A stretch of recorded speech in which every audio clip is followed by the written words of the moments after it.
Kembali lagi pemirsa dalam Majelis Ilmu Damai Indonesiaku.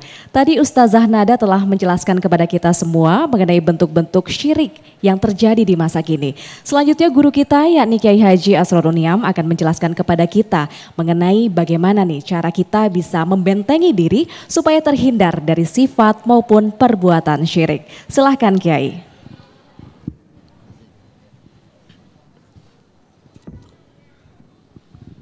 Bismillahirrahmanirrahim. Assalamualaikum warahmatullahi wabarakatuh.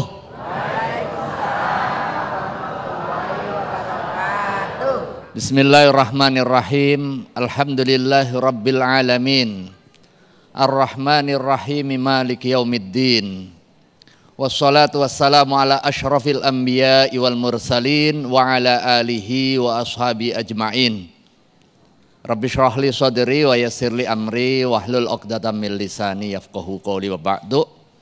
Hadratul mukarramin, para masyayikh, para asatidzah, wabil khusus Ustadz Fatih, Ustazah Qadrun Nada, Ustadz Sofyan, dan juga mustami'in mustami'at jamaah Masjid Jami'an Ni'mah dan pemirsa Damai Indonesiaku dimanapun berada. Alhamdulillah, syukur kepada Allah Subhanahu wa Ta'ala, hingga hari ini kita masih diberikan nikmat iman, nikmat Islam, nikmat tauhid. Salah satu yang menggerakkan kita hadir di sini apa, Bu? Hah? Sehat. Keimanan. Nggak mungkin kita tergerak untuk sholat, dengarkan ceramah, ngaji, kalau nggak ada keimanan di dalam dada kita. Kalau nggak ada tauhid, nggak ada keimanan, nggak ada keislaman, kita nggak mungkin tergerak. Kalau toh tergerak untuk melaksanakan sholat, sholatnya nggak sah, nggak diterima.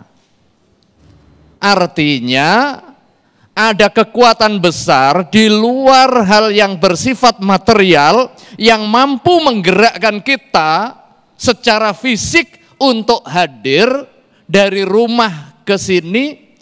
Sekalipun menurut nalarnya orang sehat, tetapi yang gak terpanggil oleh panggilan tauhid, ngapain siang-siang nongkrong, dengerin orang ceramah gak jelas. Mending enak tiduran di rumah, enak kerja nyari uang, dan lain sebagainya. Panggilan tauhid telah menggerakkan, dan itu perlu disyukuri. Karena apa? Karena tauhid yang ada di dalam dada itu adalah karunia Allah Subhanahu wa Ta'ala, dan itu otoritas Allah Subhanahu wa Ta'ala. Orang tua kita nggak bisa memberikan, guru-guru kita juga nggak bisa memberikan hidayatut tauhid, itu nggak bisa. Bahkan Nabiullah Muhammad SAW nggak diberikan otoritas itu. Ketika pengen agar paman terdekatnya yang membantu dakwah Rasulullah SAW bisa bertauhid, bisa beriman, tetapi Rasulullah SAW tidak diizinkan oleh Allah Subhanahu wa Ta'ala. Innaka la tahdi man ahbabta walakinnallaha yahdi may yasha. Sesungguhnya engkau wahai Muhammad tidak punya otoritas untuk memberikan hidayah, tetapi Allah Subhanahu wa Ta'ala Maha pemberi hidayah, termasuk hidayatut taufik dan juga hidayatut tauhid di sini. Kita syukuri. Dan syukur terkait dengan tauhid ini benteng pertama agar kita terhindar dari kesyirikan. Ketaatan yang paling puncak adalah tauhid, dan dosa yang paling puncak adalah kesyirikan. Biar nggak syirik, kita perkokoh tauhid kita. Tauhid itu mauhibah, tetapi perlu kita rawat. Bagaimana cara merawat tauhid yang ada di dalam dada kita? Dengan ilmu. Al-imanu yazidu wa yanqusu. Iman itu bertambah dan juga berkurang. Jadi fluktuatif. Kalau bapak-bapak pas nggak ada istrinya nyolekin tetangga tadi dibilang, itu imannya lagi turun. Kenapa iman turun? Iman turun karena maksiat, iman tambah karena ketaatan. Dan ketaatan yang dimiliki oleh orang karena ilmunya. Jangan sampai pengen taat tanpa ilmu jadinya tersesat. Iyyakum wal ghulu wa fiddin. Enggak boleh berlebih-lebihan dalam hal agama. Berlebih-lebihan makan aja enggak boleh. Berlebih-lebihan dalam hal agama. Pengen taat. Tetapi karena tanpa ilmu jadi tersesat. Sholat subuh lagi sehat-sehatnya, ya Allah, sebagai wujud syukur saya kepada Allah, saya tambah enggak cuma 2 rakaat, tapi 5 rakaat. Maksudnya baik, tetapi jadinya tersesat. Ya, kita balikin tujuan kehidupan kita. Alhamdulillah, kita diberikan nikmat tauhid, kita diberikan nikmat hidup. Kalau hidup saja, binatang juga hidup. Kalau hidup saja, jangan-jangan kambing lebih mahal dari kita kalau hanya nurutin soal sekedar hidup. Tetapi apa tujuan kehidupan kita? Puncak tujuan kehidupan adalah ibadah. Wa ma khalaqtul jinna wal insa illa liya'budun. Tidaklah aku, kata Allah Subhanahu wa taala, menciptakan kalian-kalian itu, menciptakan yang hidup-hidup ini, baik yang coklat, yang kuning, kuning langsat, yang hidung mancung, hidung pendek, hidung setengah merasa panjang. Nah, itu. Semuanya itu dicipta oleh Allah Subhanahu wa taala untuk tujuan satu, beribadah. Artinya apa? Ibadah yang kita lakukan didasari dengan ilmu itu menjadi benteng utama di dalam kita terlindung dari kesyirikan.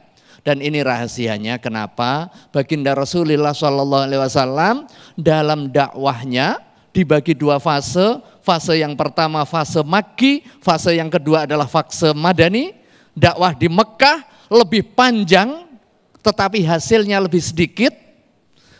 Lebih panjang dakwah dan prioritasnya adalah soal tauhid. Ayat-ayat Makkiyah itu yang turun pokoknya soal tauhid. Itu adalah fondasi. Bahkan sesuatu yang hukum asalnya boleh, waktu itu dilarang. Apa itu salah satunya? Nah, ini kebiasaan kita biasanya. Kalau salah melakukan kebiasaan bisa terpeleset kepada kesyirikan. Salah satunya apa? Ziaratul kubur. Ini salah satunya ini, Ustaz.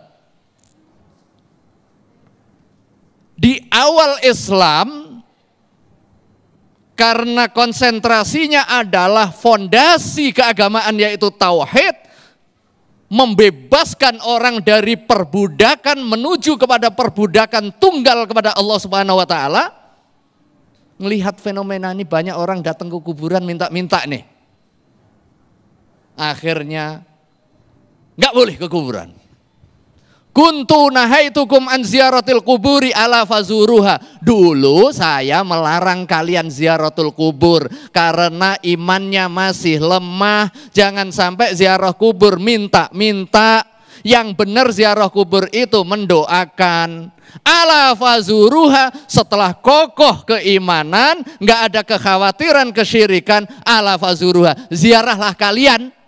Fa innaha tudzakirukumul maut. Nah, tujuan ziarah kubur diluruskan, jangan minta pesugihan, minta apa lagi? Minta jabatan, biar jadi ketua RT, biar jadi presiden, biar kepilih caleg. Nah, caleg nih ketawa ini yang caleg. Nah, caleg jangan minta ke kuburan, minta kepada Allah Subhanahu wa taala dan merayu kepada masyarakat agar terpilih. Jangan minta kepada kubur. Singkat, 3 tujuan ziarah kubur. Yang pertama, mengingatkan akan kematian. Setelah fondasi tauhid selesai. Yang kedua, itu bagian dari kita mendoakan hak orang muslim yang hidup kepada orang yang meninggal. Allahumma ghafir lil muslimin wal muslimat wal mu'minin wal mu'minat al ahya'i minhum wal amwat. Dan yang ketiga itu adalah hakkus shadiq wal walidain. Kewajiban teman kepada temannya, kewajiban anak kepada orang tuanya, itu bagian dari birrul walidain. Wallahu a'lam bissawab. Wassalamualaikum warahmatullahi wabarakatuh. Waalaikumsalam warahmatullahi wabarakatuh. Terima kasih Ki Haji Prof Niam yang telah memberikan tausiahnya. Hanya dengan tauhid, hanya dengan meninggikan tauhid kita salah satu atau satu-satunya kita membentengi diri kita dari kesyirikan. Karena dengan begitu, dengan tingginya tauhid kita, segala hidup kita gantungkan sepenuhnya hanya kepada Allah Subhanahu wa taala. Nah, nanti kita akan bahas lebih dalam di segmen tanya jawab. Namun sebelumnya, sesaat lagi kita akan hadirkan segmen Dai Muda Pilihanku. Nah, akan kami tampilkan di layar kaca pemirsa.